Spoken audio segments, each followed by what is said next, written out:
Now, back to Matt Patrick and your morning news. KTRH News Time is 8:46, and joining me right now is Kelly Allen. Kelly, welcome to Houston's Morning News, and thank you for taking the time. Yes, Matt, thank you. It is my pleasure. Kelly, you were arrested back in 2009.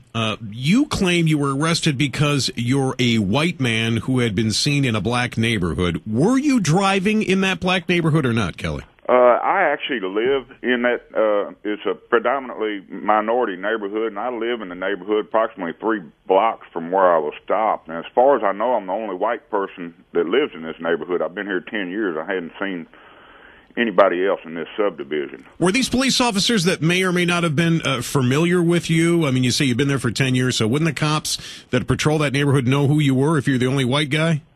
Not necessarily. I mean, I don't hang out on the corners or anything like that. I mean, I am a homeowner. I'm a registered voter. I'm a taxpayer. All right. But no, these police officers were in the middle of some kind of drug sting operation, and I had gone to get, and everything I say, Matt, I'm alleging until, it's proven in a court of law. Everything I say is alleged. But I came up over the hill. Next thing I know, I'm being lit up, pulled over, pulled out of my car. I was told that I had purchased marijuana, and I told the police officer, whoever gave that information is wrong. And then I was handcuffed, and right after I was handcuffed, I was told I was not under arrest, which is unlawful restraint. That's actually a violation of the penal code. And then I was ordered into a police car. And at that point, I actually hurt my back.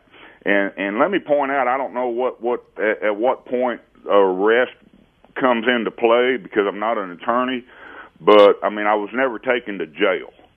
Right. Well, and Kelly, police officers are going to put you in handcuffs. This is something that they do for their own protection as they are trying to ascertain whether or not you might be the guy that bought the weed. Obviously, they've heard from lots of guilty people that they didn't buy the drugs. So, Sure. I mean, I can certainly understand that. I see your side of this as well. At the same time, the police officers go through certain protocol, including handcuffing someone just until they can ascertain, the situation. They're protecting themselves, right? Well, there's actually a penal code that you can't lawfully restrain anybody unless you're perfecting an arrest.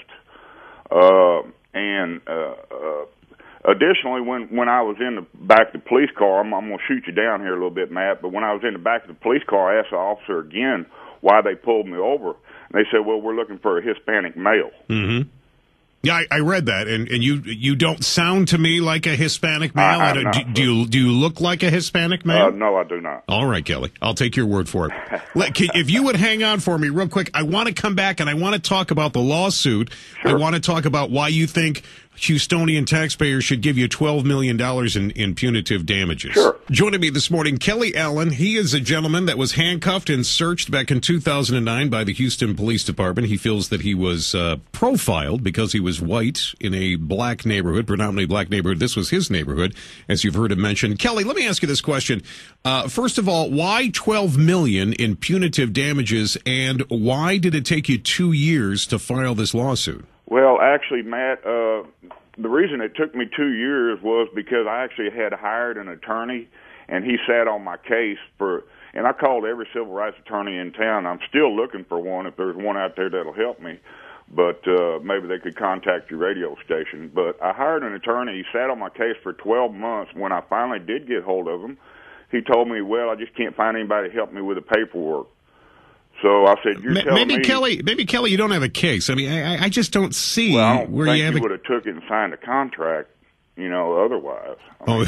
You're suggesting that many of these attorneys have scruples. Is that what you're saying, Kelly? Well, he had never tried a civil rights case before, and I found that out, and I think it was too overwhelming for him. Why $12 million? Well, it's kind of hard to put a number on something like that, Matt, but when I turn on the news every day and I see, people getting kicked down and everything else about the Houston Police Department, I mean, at some point, it's just got to put a stop to it. And, it seems to be standard operating procedures, hey, he looks like a suspect. We'll say he looks like a suspect in a drug operation, so we can pull him over. That gives us probable cause, you know. And it just gets way out of hand. So, I mean, I had a real hard time putting a number on something like that, but these police officers are supposed to be trained. They're supposed to have training to prevent this and protect our rights.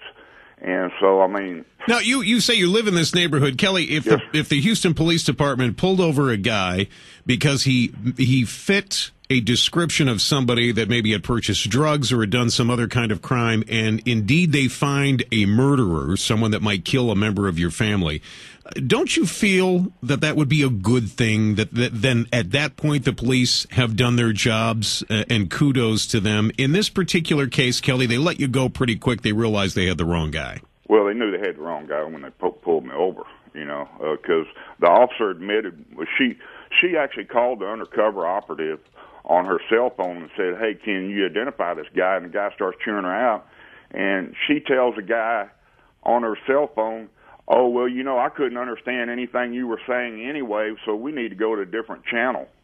So what she had virtually no information. She just profiled me as a white person. The first thing she asked me after she took my driver's license was, what are you doing in this neighborhood? Yeah. And you told her you live there, I'm sure. Hey, Kelly, I just, if I could be of any help to you at all, I think the reason why you can't find a lawyer is because you may not have a case. I understand why you're PO'd. I get that. But frankly, I think that in today's world, these are the kinds of things that are going to happen. I'm sorry that it happened to you. Well, you know, I'm not bucking the Houston Police Department because I think most of them do a fine job. And from my perspective, I wish they'd get all the drugs out of the neighborhood. But, you know, I mean, that's a full-time job in itself. And, Kelly, I got to run. I thank you for your time, my friend. Well, I appreciate it, Matt.